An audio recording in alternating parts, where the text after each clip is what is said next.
ओम नमः। आइए स्वाध्याय सत्र का शुभारंभ करते हैं मंगलाचरण के साथ। मोक्ष मार्गस्य नेतारं भित्तारं कर्म भूभृतां ज्ञातारं विश्व तत्त्वानां वन्दे तद्गुणलब्धये।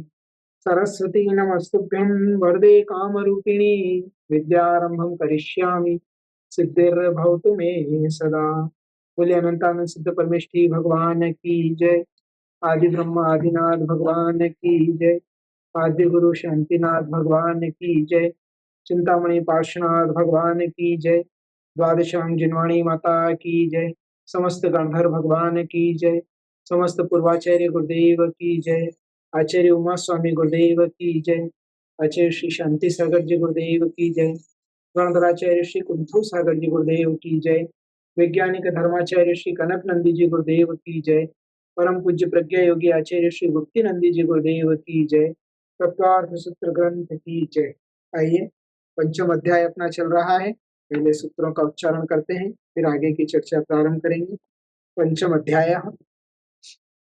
अजीव काया धर्मा धर्माकाश पुद्गलाः द्रव्याणि जीवाश्च नित्यावस्थितान्य रूपाणि रूपेण पुद्गलाः आकाशादेक द्रव्याणि निष्क्रियाणि च असंख्येयाः प्रदेशा धर्मा धर्मैक जीवानाम् आकाशस्यानन्ताः संख्याश्च पुद्गलानां नाणोः लोकाकाशेव गाः धर्माधर्म्योः कृत्स्ने एक प्रदेशादिषु भाज्यः पुद्गलानाम् असंख्ये भागादिषु जीवानां प्रदेशसंहार विसर्पाभ्यां प्रदीपवत् गतिस्थित्युपग्रहो धर्माधर्मयो रूपकारः आकाशस्य आवगाः शरीरवाङ्मनः प्राणापानाः पुद्गलानां सुख दुःख जीवित मरणोपग्रहाश्च परस्परोपग्रहो जीवानां वर्तना परिणाम क्रियाः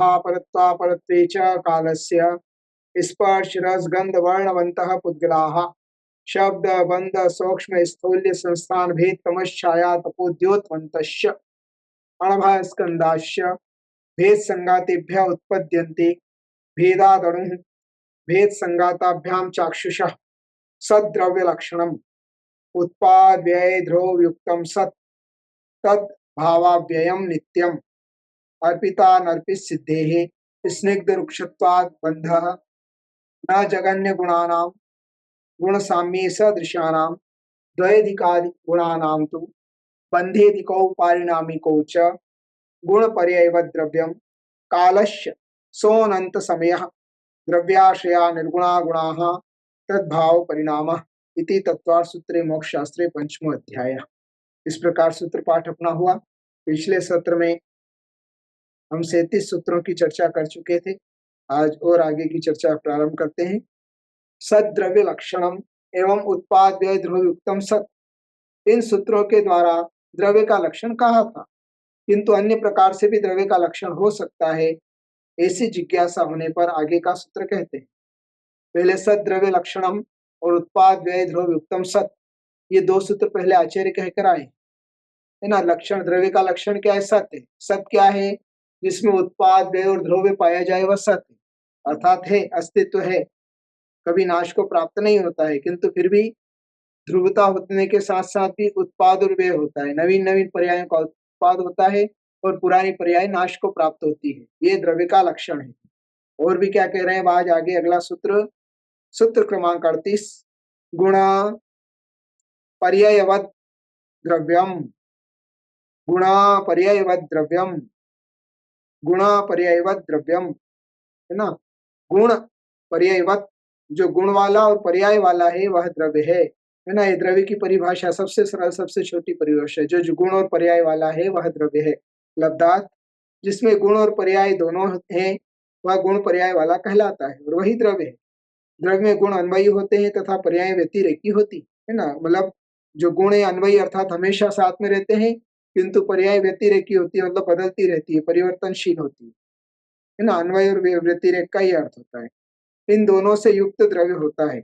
विशेषार्थ द्रव्य में भेद करने वाले धर्म अर्थात लक्षण को गुण एवं द्रव्य के विकार को पर्याय कहते हैं। अर्थात जिससे एक द्रव्य दूसरे द्रव्य से जुदा होता है वह गुण है। गुण के द्वारा ही द्रव्य का अस्तित्व सिद्ध होता है। यदि द्रव्यों में गुण भेद नहीं हो तो द्रव्यों में सांकर्य अर्थात मिश्रण हो जाए, संकरता दोष उत्पन्न हो जाए। जैसे दीपक एक द्रव्य है, गुण उसकी ज्योति है, प्रकाश उसकी पर्याय है ना। दीपक एक द्रव्य है और उसका जो गुण है दीपक का वह प्रकाश फैलाना ज्योति, और प्रकाश उसकी पर्याय है, ज्योति की पर्याय प्रकाश है। इसी प्रकार शक्कर एक द्रव्य है, गुण उसकी मिठास और मिठाई उसकी पर्याय है ना। शक्कर एक द्रव्य है, किंतु शक्कर द्रव्य का गुण क्या है तो मिठास होना, और उसकी पर्याय क्या है तो आपने जिसमें शक्कर मिलाई और उसको मीठा बना दिया, मिठाई बना दी, वो उसकी पर्याय होगी। उसी प्रकार से जीव एक द्रव्य है ना। ज्ञान दर्शन चेतना उसका गुण है, और ये मनुष्य भी उसकी पर्याय है।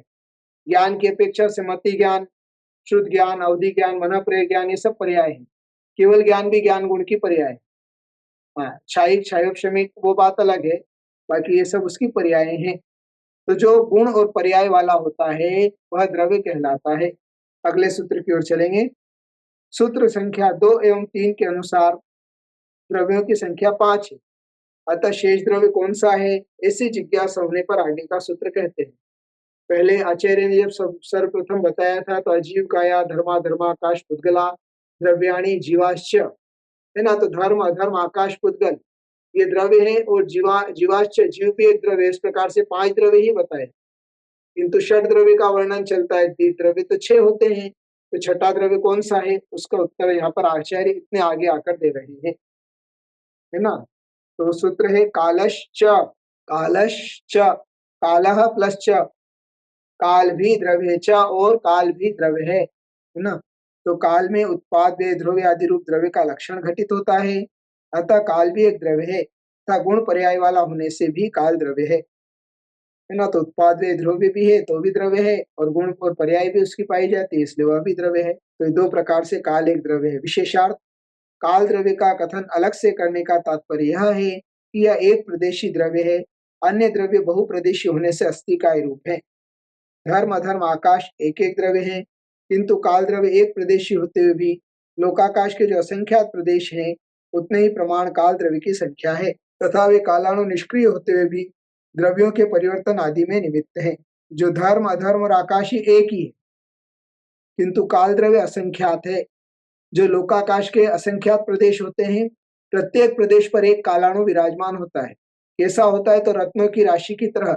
जैसे एक थाल के अंदर आपने बहुत सारे रत्न रखे हैं, पूरा थाल सुंदर दिख रहा है, किंतु फिर भी प्रत्येक रत्न अपने आप में अलग अलग है ना। उसी प्रकार से कालाणु प्रत्येक प्रदेश पर, लोकाकाश के प्रत्येक प्रदेश पर एक एक कालाणु है, अलग अलग है, स्वतंत्र है।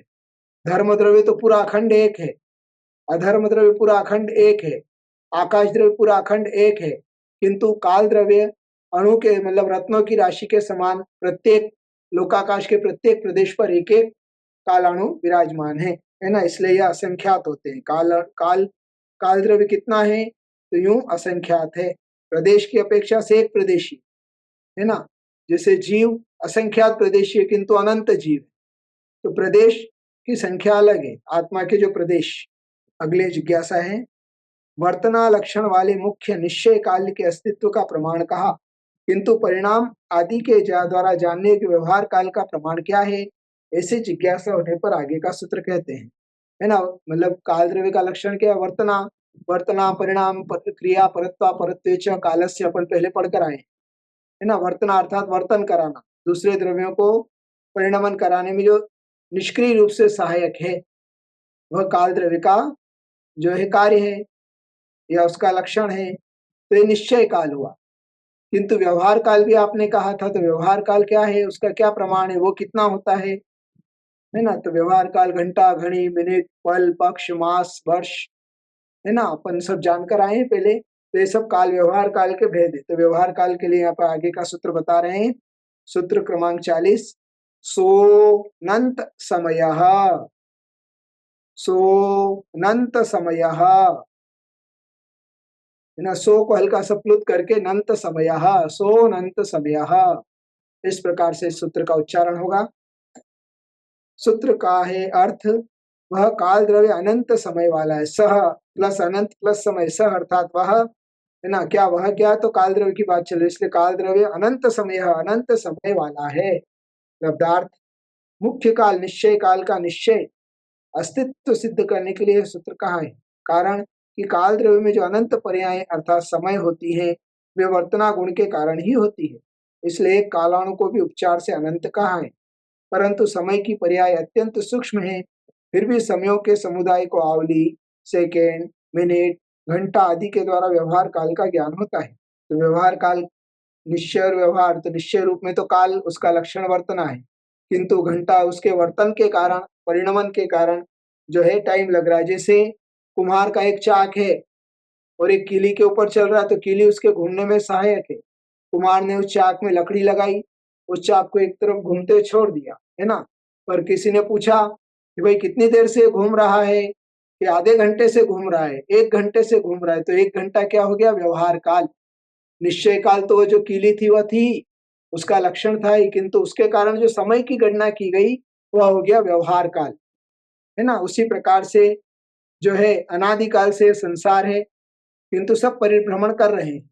आप अभी घर में बैठे हैं, घर से मंदिर तक गए और वापस लौटे, कितना समय लगा, अरे क्या मेरे को तो आधा घंटा हो गया मंदिर गया और आया। तो ये आधा घंटा कैसे निकाला आपने, तो ये काल द्रव्य के कारण कि हाँ भाई ये समय मेरे को वर्तन करते हुए, परिणमन करते हुए मैं पुनः यहाँ लौट कर आया हूँ, तो उसमें काल द्रव्य की सहायता है। धर्म द्रव्य चलने में सहायक है, किंतु काल द्रव्य वर्तन करने में अर्थात वर्तना में कारण है, परिणमन में कारण है। तो इसी प्रकार से समझना चाहिए। तो काल द्रव्य कैसा है, तो काल भी एक द्रव्य है और वह अनंत समय वाला है। उसका काल का गणना हम एक समय दो समय नहीं कर सकते। विशेषार्थ, यद्यपि वर्तमान काल एक समय वाला है, तो भी अतीत और अनागत अर्थात अनंत समय वाला है।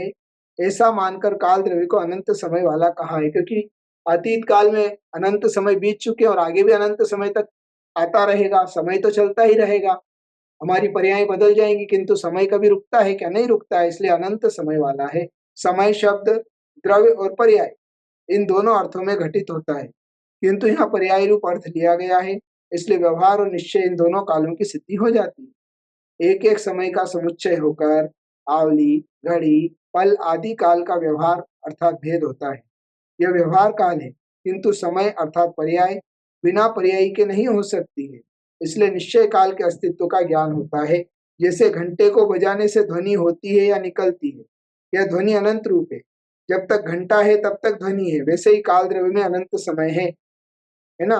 मतलब बिना पर्यायी के पर्याय नहीं हो सकती। पर्यायी मतलब व्यक्ति, जीव, जैसे जीव है तो कहाँ है, तो मनुष्य गति में। तो अगर जीव ही नहीं है तो उसकी मनुष्य गति कैसे बन सकती है। तो मनुष्य गति एक पर्याय हो गया और जीव द्रव्य पर्यायी हो गया। उसी प्रकार काल, निश्चय काल जो है वो पर्यायी हो गया और व्यवहार काल उसकी पर्याय हो गई। अगले सूत्र की ओर चलते हैं। जिज्ञासा गुण और पर्याय वाला द्रव्य है, यह सूत्र संख्या 38 में कहा। किंतु गुण क्या है, ऐसी जिज्ञासा होने पर आगे का सूत्र कहते हैं गुण क्या है ये बता रहे। द्रव्याश्रया निर्गुणा गुणाः, द्रव्याश्रया निर्गुणा गुणाः। संधि विग्रह, द्रव्य प्लस आश्रया प्लस निर्गुणा प्लस गुणाः। द्रव्य आश्रया जो द्रव्य के आश्रय से हैं, निर्गुणा स्वयं में निर्गुण है, उन्हें गुण कहते हैं, है ना। थोड़ा सा क्लिष्ट है सूत्र, समझिएगा, है ना। जिसके रहने का आश्रय द्रव्य, कहाँ रहते हैं, गुण तो द्रव्य में रहते हैं, इसलिए वो द्रव्याश्रय कहलाते हैं। और स्वयं गुणों से रहित है ना। द्रव्य के गुण है किंतु गुणों से रहित हैं, वे निर्गुण कहलाते हैं। और इस प्रकार इन दोनों लक्षणों से युक्त गुण होते हैं। मतलब पहला लक्षण हो गया द्रव्याश्रय, गुण जब भी पाए जाएंगे द्रव्य में पाए जाएंगे, इसके अलावा अलग से कोई गुण नहीं पाया जाता है। जैसे आप जीव हैं तो आपके अंदर कौन सा गुण है, ज्ञान और चेतना। तो कहीं बाहर से आया क्या, नहीं, बाहर से नहीं आया, आपके अंदर ही है, आपके आश्रय से ही है। जीव द्रव्य के आश्रय से ही चेतनत्व और ज्ञान गुण है ना। इसलिए द्रव्याश्रया, और वो अपने आप में कुछ नहीं है ना, निर्गुण है, इसलिए निर्गुण भी कहलाते हैं। तो जो द्रव्य के आश्रय से हैं और गुणों से रहित हैं वे निर्गुण हैं। इस प्रकार इन दोनों लक्षणों से युक्त गुण होते हैं। निर्गुण का अभी आगे बता रहे, निर्गुण कैसे। विशेषार्थ, जो सदा द्रव्य के आश्रय से रहते हैं वे गुण हैं, क्योंकि द्रव्य आधार है और गुण आधे है। इस प्रकार आधार आधे में दही एवं कुंड सकोरा के समान सर्वथा भेद पक्ष का ग्रहण नहीं है। दही कहाँ है, तो कटोरे के अंदर, सकोरे के अंदर, पात्र के अंदर। क्योंकि गुण द्रव्य के आश्रय से रहते हुए भी उससे कथनचित अभिन्न है, कथनचित भिन्न है। जैसे तेल तिल के सब अवयवों में व्याप्त होकर रहता है, वैसे ही प्रत्येक गुण द्रव्य के सभी अवयवों में समान रूप से व्यवहार होकर रहता है। सब वह गुणा जो द्रव्य के साथ रहते हैं गुण है ना। गुण को निर्गुण कहने का अभिप्राय है कि जैसे तिल के आधार से तेल रहता है या तिल में से तेल निकलता है, किंतु तेल के अंदर से तेल नहीं निकलता है। यदि तेल के अंदर से तेल निकलने लगे तो अनवस्था दोष उत्पन्न हो जाएगा। जैसे एक बूंद तेल को दबाने से 2 बूंद तेल निकलेगा, 2 बूंद को दबाने से 4 बूंद, इस प्रकार की व्यवस्था होने पर व्यवस्था भंग हो जाएगी। जैसे शक्कर में मीठा गुण है, किंतु मीठे में पुनः कोई दूसरा मीठा नहीं है, अतः गुण स्वयं में निर्गुण होता है, क्योंकि गुणों में अन्य गुणों के अंश नहीं होते हैं। बात समझ में आई है ना। गुण निर्गुण, गुण निर्गुण क्यों कहा है? क्योंकि वो द्रव्य के आश्रय से रहते हैं और द्रव्य के आश्रय से द्रव्य में वो गुण प्रकट होते हैं, किंतु गुण के द्वारा पुनः और कोई गुण प्रकट नहीं होते हैं। गुण के अंदर और कोई गुण नहीं है, द्रव्य के अंदर गुण है, किंतु गुणों के अंदर और कोई गुण नहीं है कि उससे और कोई वस्तु बन जाए और कोई प्रकट हो जाए, इसलिए उनको निर्गुण कहा गया है। उदाहरण यहाँ पर दिया था, जैसे तिल है, तो तिल के अंदर से क्या है? तिल का गुण क्या है? तेल ही होना। और एक बार तिल को दबाने से तेल निकल गया, किंतु उस तेल को दबाने से और कुछ निकलता है क्या? तो नहीं निकलता है ना। इसलिए उस तेल को निर्गुण कहा। तो तेल कहाँ रहता है? तो तिल के आश्रय से। तो तिल द्रव्य हो गया और तेल गुण हो गया। तो द्रव्य के आश्रय से गुण रहता है, किंतु तेल के आश्रय से और कुछ रहता है क्या? नहीं रहता है। ऐसा समझना चाहिए। अगले सूत्र की ओर चलते हैं। परिणाम शब्द अनेक बार कहा, किंतु परिणाम किसे कहते हैं? ऐसी जिज्ञासा होने पर आगे का सूत्र कहते हैं, है ना। बार बार परिणामन परिणाम परिणाम शब्द आ रहा है, तो परिणाम क्या है? तो सूत्र उत्तर बता रहे हैं। सूत्र क्रमांक 42, सूत्र उच्चारण तद्भावः परिणामः, तद्भावः परिणामः। तत् अर्थात उसके, किसके? गुणों के, भावः भाव को, परिणाम या पर्याय कहते हैं। पर्याय का नाम ही परिणाम है। गुणों के विकार को पर्याय कहते हैं, है ना। गुणों के विकार मतलब गुण जो अलग अलग विकृत रूप में हो रहे हैं वह पर्याय कहलाती है, या गुण जो मतलब गुण जो प्रकट हो रहे हैं, व्यवस्थाएं बदल रही हैं, वो सब पर्याय है। उसी को परिणमन कहते हैं, उसी को परिणाम कहते हैं, है ना, या उसी को विकार कहते हैं, या उसी को भाव भी कहते हैं। तो गुणों के भाव को परिणाम या पर्याय कहते हैं। विशेषार्थ क्रमवर्तिनः पर्यायः, जो क्रम क्रम से वर्तन करती हैं वे पर्याय हैं, है ना। क्रम क्रम से मतलब एक पर्याय के बाद दूसरी पर्याय आती तो वर्तन करती रहती, इसलिए वो पर्याय कहलाती, बदलती रहती, है ना। कूटस्थ नित्य एक जैसी हमेशा नहीं रहती। हाँ, फिर भी पर्याय के दो भेद हैं, है ना। एक अर्थ पर्याय और एक व्यंजन पर्याय। अर्थ पर्याय एक समयवर्ती होती है, प्रतिक्षण बदलती रहती है, क्षण ध्वंसी है, हमेशा एक जैसी नहीं रहती। किंतु व्यंजन पर्याय लंबे समय तक रहती है। अर्थ पर्याय शब्दों से कहीं नहीं जा सकती है, किंतु व्यंजन पर्याय स्थूल होने और लंबे समय का होने के कारण जो है शब्दों से कही जा सकती। जैसे ये कौन है? तो मनुष्य है, तो यह जो है मनुष्य पर्याय भी दिखाई दे रही, लंबे समय तक रहती है, इसे यह व्यंजन पर्याय है। किंतु प्रति समय जो कर्मों में षटगुण हानि वृद्धि हो रही है, अगुरु लघु गुण के कारण द्रव्य में जो परिणमन हो रहा है वह शब्दों से नहीं कहा जा सकता और वो आंखों से दिखता भी नहीं है। इसलिए पर्याय दो प्रकार की होती है, अर्थ पर्याय और व्यंजन पर्याय। जो हमें दिखाई नहीं देती है, जो शब्दों के अगोचर है, केवली ही जिसे जानते हैं, और जो प्रति समय नाश को प्राप्त हो रही है, पर्याय, परिणमन, परिणाम या उसका भाव, वह जो है अर्थ पर्याय है। और व्यंजन पर्याय जो होती है वह स्थूल होती है, लंबे दीर्घ समयवर्ती होती है और शब्दों के गोचर होती है, अर्थात शब्दों के द्वारा कही जा सकती है। इस प्रकार दो प्रकार की पर्याय द्रव्यों में पाई जाती, प्रत्येक द्रव्य में, है ना। जीव, पुद्गल, धर्म, अधर्म, आकाश, काल, सब में ये पर्याय पाई जाती। हाँ, नहीं, सॉरी, पुद्गल और जीव, इन दो में ये व्यंजन पर्याय पाई जाती है। बाकी जो द्रव्य दिखाई नहीं दे रहे हैं, अमूर्तिक है ना, मतलब धर्म, अधर्म, आकाश और काल, इन चारों में मात्र अर्थ पर्याय होती है, व्यंजन पर्याय नहीं होती है। कथनचित काल द्रव्य जो घंटा, मिनट, कई वर्ष हो गए ऐसा बोल देते, उसको कथनचित किन्हीं ग्रंथों में व्यंजन पर्याय माना है। बाकी आकाश द्रव्य, धर्म द्रव्य, अधर्म द्रव्य, इसमें जो व्यंजन पर्याय नहीं होती है ना, मतलब अर्थ पर्याय ही उसमें होती है, किंतु उसमें भी परिणमन प्रति समय चल रहा है। विशेष आगम में क्रमबद्ध पर्याय शब्द का कहीं उल्लेख नहीं, यह क्रमबद्ध पर्याय शब्द आधुनिक पंडित विद्वानों की देन है। इसके विरोध में आर्षमार्ग के विद्वानों ने बहुत लेख लिखे हैं, अतः विशेष जानकारी के लिए आलाप पद्धति ग्रंथ को अवश्य पढ़ें। इस प्रकार प्रथम सूत्र से लेकर 42वें सूत्र तक 5वें अध्याय में अजीव पदार्थ का वर्णन किया गया है ना। तो ये अजीव पदार्थ का वर्णन अपन ने किया है ना। समय अपना हो चुका है, फिर आगे षष्ठम अध्याय की ओर हम पढ़ेंगे। आज का विषय इतना ही रखते हैं। जिनवाणी के ज्ञान से सूझे लोकालोक, सर्वाणी मस्तक छड़ो सदा दे थोड़ो। नवाकार मंत्र का जाप करेंगे। सभी के लिए बहुत सारा मंगल आशीर्वाद।